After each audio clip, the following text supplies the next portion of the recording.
ஒன்றாலே முன்னேறும் மக்கள் கூட்டமே. போராட்டம் இல்லாமல் வராது மண்ணில் மாற்றமே. போராட்டம் ஒன்றாலே உண்டானதிங்கு யாவுமே. போராட்டம் செய்யாமல் போகாது வந்த சோகமே.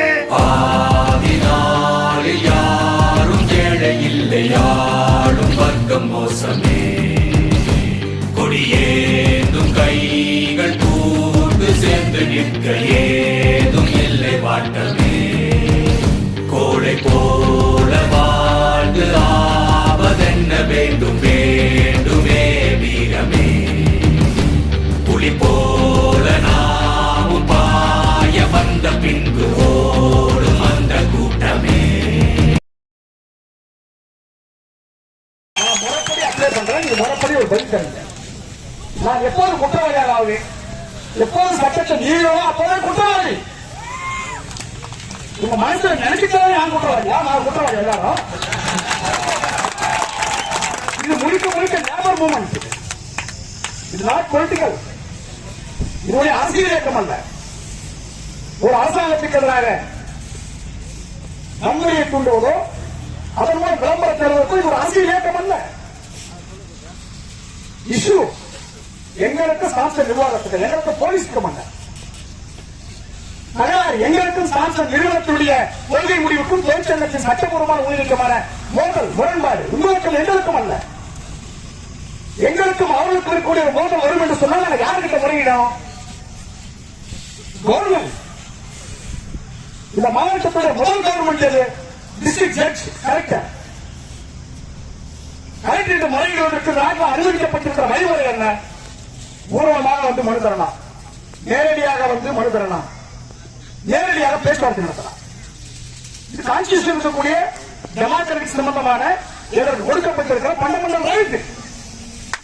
எப்படி மறுப்பீங்க? ஒரு பொய்க்காரர்களை நீங்க கிரியேட் பண்ணிட்டு அந்த காரணத்தின் மேலே அனுமதி மறுப்பது. கிட்டத்தட்ட நான் 16 வயசுல வந்தேன் பொதுவாக்கி. 16 வயசு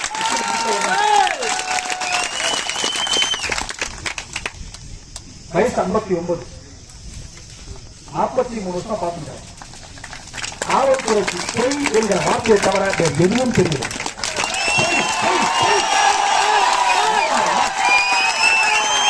காவல்துறைக்கு எந்த வருத்தமும் கிடையாது, எந்த வெறுப்பும் கிடையாது. ஏன்னா காட்சி சட்டத்துக்குரிய குமுறுகிற இளைஞர்கள் இருக்கிறது என்பதை அறிந்த தொழிற்சங்க தலைவர்கள் நாங்கள்.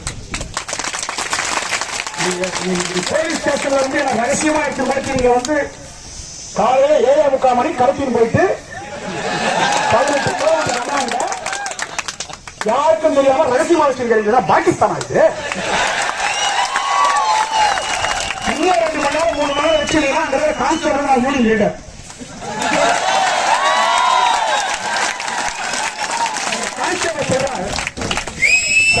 இவங்க பேசுறீங்க. நான் சொல்றது கான்ஸ்டேபிள் தான் கடைநிலை ஊழியர். என்னை கைது பண்ணி இட்டு போறதுக்கு அனுப்பப்பட்ட பாதுகாவலர். நான் அவர்கிட்ட கேட்டேன், உங்களுடைய சம்பளம் எவ்வளவு?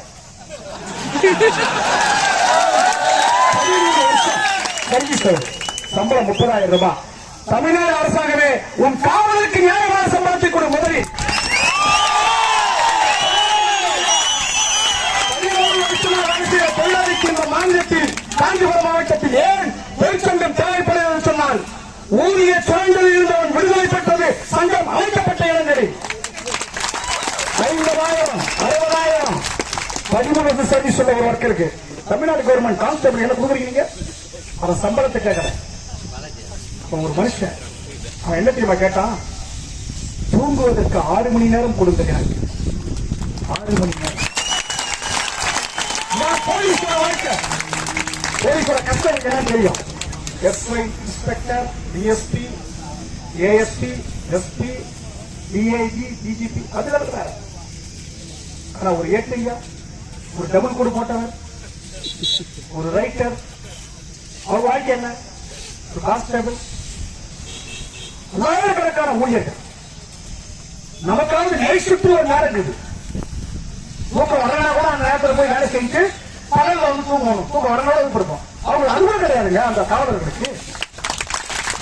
காலையில ரோடு முடிச்சு நான் போய் படுப்பு சார், என் செல்போனை நான் வந்து ஆஃப் பண்ண சார். உடனே வாங்கன்னுவாங்க. உடனே போவேன். சாப்பிட முடியாது. எப்ப சாப்பிடுவோம் தெரியாது. என்ன சாப்பிடுவோம் தெரியாது. தூங்கவும் முடியாது. இந்த வேலையில வந்து மாட்டிக்கிட்டேன். இன்னொரு வேலைக்கு போகவும் முடியாது. தமிழகத்தில் காவல்துறையில் அடிமட்ட காவலர்கள் கைதிகளாக வேலை செய்து கொண்டிருக்கிறார்கள். சொல்ல முடியல. கிடையாது.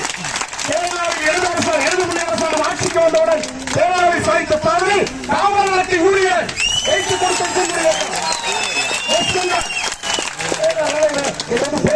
எந்த விமர்சனமோ வருத்தமோ கோபமோ எனக்கு கிடையாது. ஆனால் போலீஸ் கொள்கை இங்க அம்பலமாகுது. நேற்றுக்கு வந்து நாங்க வந்து காலையில 6 மணிக்கு முந்தான நைட்டுக்குள்ள தூங்கல. நேற்று காலையில 6 மணிக்கே வந்து நம்முடைய சிஐடி மாவட்ட குழு அலுவலகம் சிவசங்கர் அலுவலகத்தில் மாவட்ட ஆட்சியருக்கு கொடுக்க வேண்டிய மதகர் கைப்பற்றோம். வரும்போது 7 மணிக்கு நீங்க போலீஸ் போஸ்ட் போட்டு சரி தொழிலாளிகள் வந்துட்டாங்கன்னா நம்ம இடத்துல நிக்க வச்சுட்டு நம்ம கலெக்டர் போய் வழக்கம் போல போய் பார்த்துட்டு வந்துருவோம். இதான் நம்மளுடைய ஊர்ல போனது நம்ம நோக்கம் கிடையாது. மறுத்துட்டீங்க. ஆபீஸ்க்கு வந்தது பின்னாடியே மோப்பம் முடிச்சு மாவட்ட குழு அலுவலகத்துக்கு வெளியே மதிப்பிற்குரிய மாவட்ட துணை கண்காணிப்பாளர் டிஎஸ்பி தலைமையில் சிறப்பு படை சுதாகர் உள்ளிட்ட சப் இன்ஸ்பெக்டர்கள் பேர் உள்பட ஞாபகம் நாங்க ஒன்றும் அவ்வளவு சீக்கிரம் மறக்க மாட்டோம்.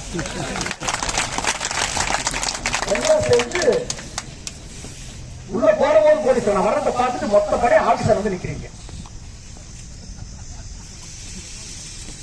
வெளியே வந்து மாத்திரை கூட சாப்பிடுங்க. ஒரு இட்லி சாப்பிடலாம் அப்படின்னு நம்ம ரவிக்குமார் நம்ம சசிதர் சொல்லிட்டு இருப்பாரு இட்லி சாப்பிட்டு வந்துடுவோம் போனா லேட் ஆயிடும் போது அப்படின்னு வெளியே வந்தா ஸ்கூட்டரு ஆபீஸ் வெளியே வந்து ஸ்கூட்டர் எடுக்கிற என்னமோ பெரிய பயங்கரவாதி பிடிக்கிற மாதிரி பைக்கை தட்டுறதும் என் ஜோநகர் சரி போன தூக்குறதும் கையை பிடிச்சி முறுக்கிட்டு எழுதுறீங்க. இடந்து எவரையும் முறுக்கிறாலும் உடையாது. இடந்து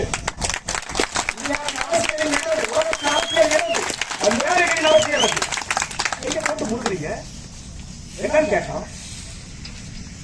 உங்களை அரசு பண்றாங்க. அரசு ஒத்துழைக்கிறேன். அரசுக்கான காரணம் என்ன? பிரைவேட் அரசு பரவாயில்ல. பிரைவேட் அரசு இந்த செல்போனை கொடுங்கன்னு சொன்னேன். என்னுடைய சொந்த பொருள். இந்த சொந்த பொருளை எங்க நீங்க ஒப்படைக்கணும்?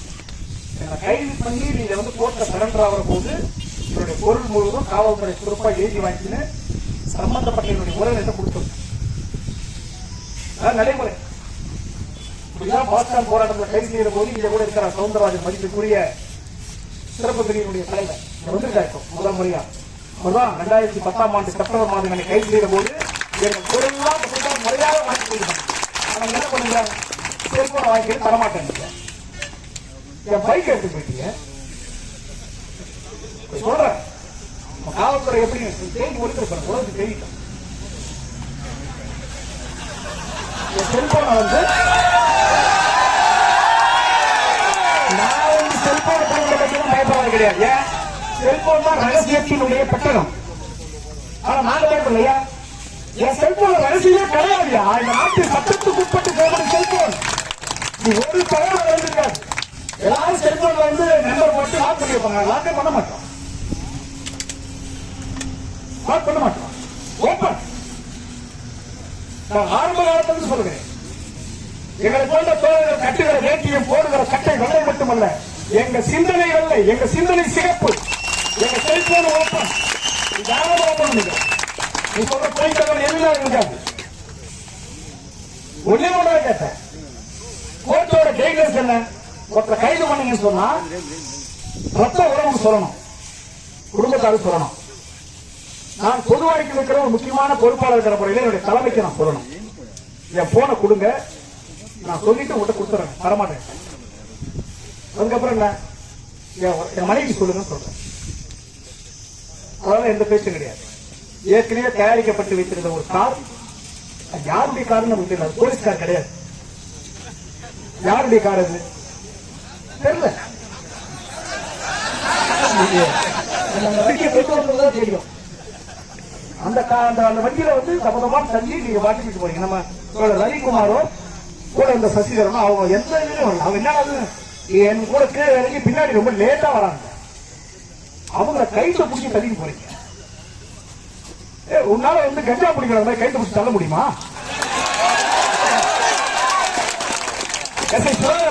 தள்ள முடியுமா? பேசுறது முடியாது புடிச்சிட்டு போறாங்க.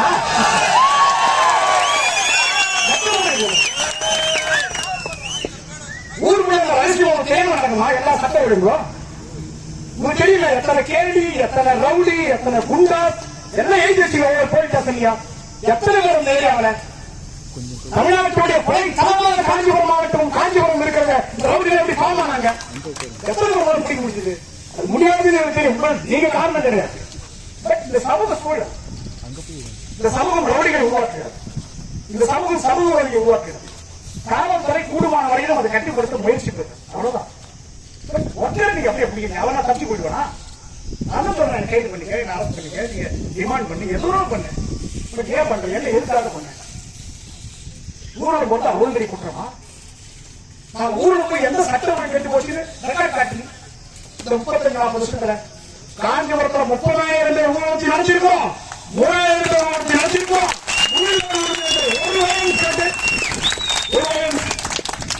காஞ்சிபுரத்தில் 70,000 சுயவழி காலநிலை போராட்டத்தை எதிர்கொண்ட இயக்கம் சிஐடி நெசவாளர் இயக்கத்தை ஊரே பதிவு வைத்து அது கலைத்த இணைந்து தலைவணங்கி மாவட்ட ஆட்சித்தலைவருடைய மைதானம் முழுவதும் நெசவாளருடைய கூட்டம். ஒரு வயசு கிடையாது. இந்த பிரச்சனை முடிச்சு வச்சிட்டேன். ஒரு கலெக்டர், அதுல நேர்மையான கலெக்டர். இந்த கலெக்டரை பார்க்கணும்னா அப்படியே உலகத்தின் அதிசயமான மனிதன். சார், நீங்க யாரா இருந்தாலும் மக்களுக்கு சர்வன்ட். அந்த போர்டு மனசுல வச்சுக்கீங்க. மக்களுக்கு சேவை செய்வதற்காகத்தான் அரசாங்கத்துடைய பொறுப்புகள் தீர்மானிக்கப்பட்டிருக்கிறது. தவிர எஜமானர்கள் அல்ல. எஜமான பண்ணை ஆட்சி முறை கிடையாது. இது சட்டத்தின் ஆட்சி முறை. நீங்க மீறீங்க, அது வேற விஷயம். சரி, பரவாயில்ல. கைது பண்ணி எங்க கொண்டு போறீங்க? எதுக்கு 18 கிலோமீட்டர் தள்ளி கொண்டு போறீங்க? நம்ம சாதாரண ஆளியா? நான் மனித வெடிக்குங்களா? எங்ககிட்ட என்ன ஆயுதங்கள் ஏதாவது இருக்குதா? ஏன் இன்னைக்கு அந்த கேள்விக்கு பதில் கிடையாது. இந்த விஷயம் பதில் கிடையாது. 18 கிலோமீட்டர் மாதவரம் போலீஸ் ஸ்டேஷன்ல எடுத்துட்டு போய் நீங்க வந்து இன்ஸ்பெக்டர் அறைக்குள்ள உட்கார வச்சிட்டீங்க. எவ்வளவு எல்லா தொழிலும் துண்டிக்கப்பட்டிருக்கு. செல்போன் வரும் பாருங்க, தொடர் வேலைக்கு அப்பா இருக்கிறாங்க. சொன்னேன், அங்க என்ன கூட வந்து சொன்னேன், சார் நீங்க வந்து ரொம்ப நேரம் வச்சிருக்க முடியாது சார், நான் மோசமான ஆளு, நான் இப்படியேதான் இருப்பேன். ஆனா 24 மணி நேரம் வச்சிருக்கலாம். அதுக்கு மேல இல்ல எத்தனை நாள் வச்சிருப்பேன்? எனக்கு வச்சிருக்கிற ஒவ்வொரு மணி நேரமும் உலகம் பேசும். மறந்து உலகம் பேசும். இன்றைக்கு நாட்டுக்கு அரசாங்கமும் காவல்துறையும் கட்டாயம் ஏற்பட்டிருக்கிறது. எவ்வளவு வச்சிருப்பீங்க? ஒண்ணு, என்ன நீ வந்து கோர்ட்ல சரண் பண்ணு, இல்ல ரிமாண்ட் பண்ணு. ரெண்டை தவிர நீங்க எடுத்து வச்சுக்கிற உங்களுக்கு எந்த அதிகாரமும் கிடையாது. என்ன சுத்தி இருந்த அந்த போலீஸ்காரங்க எல்லாம் ஒரு 20 வருஷமா தெரியும். இந்த காஞ்சிபுரம் 18-19 போலீஸ் ஸ்டேஷன் எந்த ஸ்டேஷன் போனாலும் எல்லா சப் இன்ஸ்பெக்டரும் நான் அரசியல் வரதுக்கு முன்னே அதுக்கப்புறம் வந்தவங்க தான். முன்ன வந்து கொஞ்சம் பேர் ரிட்டர் ஆயிட்டாங்க. மொத்த எஸ்ஐயும் தெரியும், மொத்த கான்ஸ்டபிள் தெரியும். அந்த அப்பா என்ன சொன்னாங்கன்னாக்கா, எங்களோட ஒரு நாள் இருக்கிற வாழ்க்கை எங்களை கட்சி சார், உங்களோட அவனே சோறாக்கி நாங்க போறோம் சார். அந்த கவலை எங்களுக்கு எப்போதும் அவமரியாதை கிடையாது, மதிப்பு உண்டு, மரியாதை உண்டு. காவல்துறை நீங்கள் எடுத்துக்கொண்ட இந்த நடவடிக்கை என்ன? எங்க மாநில தலைவர் சௌந்தரராஜன், எங்களுடைய இயக்கத்தின் தலைவர்கள், எல்லோ தலைவர்களும் கலெக்டர் பார்க்க விரும்புறாங்க. அந்த மாதிரி வெயிட் பண்றாங்க. போலீஸ்கார்ட்ட கேட்கறாங்க, எஸ்பி கேட்கறாங்க. 4 மணி வரையிலும் எங்கே வைத்திருக்கிறோம் என்று சொல்லவில்லை. இது தைரியமான மனித உரிமை இல்லையா? யார் இந்த அதிகாரத்தை கொடுத்தது? சட்டத்தின் பிடியில் நான் குற்றவாளி என்றால் கைவரை தெரிவித்தவர்கள் நாங்கள் தலைவர்கள் தயார். நாங்கள் குற்றவாளியா? நாங்கள் தொழிலாளர் இயக்கத்தை இப்படித்தான் நீங்கள் எதிர்கொள்கிறீர்களா? என்ன சார்ஜ் இருந்தாங்க? ஊரோட தடை தடை. இதுக்கிடையில வந்து நீங்க வந்து 4 மணியிலிருந்து காலையில இருந்து மாலை 4 மணி நம்ம தோழர் பார்க்காத அதிகாரிகள் கிடையாது. எல்லாரையும் பார்த்தாச்சு. யாருக்குன்னு சொல்லல. யாருக்கு தெரியும்? அப்போ யார் டிசைடிங் அத்தாரிட்டி? யார் தீர்மானிக்கிற அந்த சக்தி? யார்? என்றைக்கும் தெரியும். டிஜிபியை நம்ம தலைவர் கேட்கிற அவரு சொல்ல மாட்டாரு. சொல்லல, கேட்டாலும் கேட்க முடியாது, சொல்லல. அப்புறம் நம்ம தோழர்கள் போராட்டத்துக்கு வரல, இங்க பந்தல் வச்சாங்க. தகவல் தெரியாத வராங்க. காஞ்சிபுரத்தில் இருக்கிற எல்லா பஸ் நிலையத்திலையும் ஸ்டாப்புகளை போட்டு, எல்லா ஸ்டாப்பிலையும் போலீஸ் போட்டு, பஸ்ல ஏறி பேசஞ்சரை ஃபுல்லா செக் பண்ணி புது சட்டை எங்க, புது சட்டை எங்க, புது சட்டை போடுறவங்க கைது பண்ணுவீங்க நீங்க? புது சட்டை இயக்கத்தெல்லாம் கைது பண்ணுவீங்க நீங்க? ஏங்க புது சட்டை சாம்சங், அவங்க புது சட்டை வாங்கணும் சாம்சங் கம்பெனில போய் தேடு, நிறைய பேர் கிடைப்பாங்க. பஸ்ல போய் தேடுறீங்க, ஒரு ஹோட்டல்ல சாப்பிட்டுருக்காங்க. ஏங்க ஊழல் போனவங்க நீங்க கைது பண்ண முடியும்? ஹோட்டல்ல சாப்பிட்டு ஆபீஸுக்குள்ள, சிஐடி ஆபீஸுக்குள்ள சங்கப்பணியில் ஈடுபட்டிருந்த எங்களுடைய ஊழியர்களை, எங்களுடைய தோழர்களை, எங்களுடைய தொழிலாளர்களை தொழிற்சங்க அலுவலகத்துக்குள்ளே வந்து கைது செய்யலாமா? இந்த நாட்டில் சங்க அலுவலகம் செயல்படுவதற்கு அவ்வளவு பெரிய எமர்ஜென்சியா? எனக்கு தெரியுதுங்க. காந்திரோட நேரடி சிஐடி ஆபீஸ் ஒன்று இருக்கு. நம்முடைய மாவட்ட குழு அங்கிருந்து கொஞ்சம் ஒரு 1000 மீட்டர் சொல்றது. 2 ஆபீஸுக்குள்ளேயே போலீஸ் உட்கார்ந்துருக்கீங்க. தேவையான ஃபுல்லா போலீஸ் ஆபீஸுக்குள்ள, போலீஸ் ஸ்டேஷனுக்குள்ள ஒரு 50 பேர் பப்ளிக் வந்து உட்கார அனுமதிக்கிறாங்க.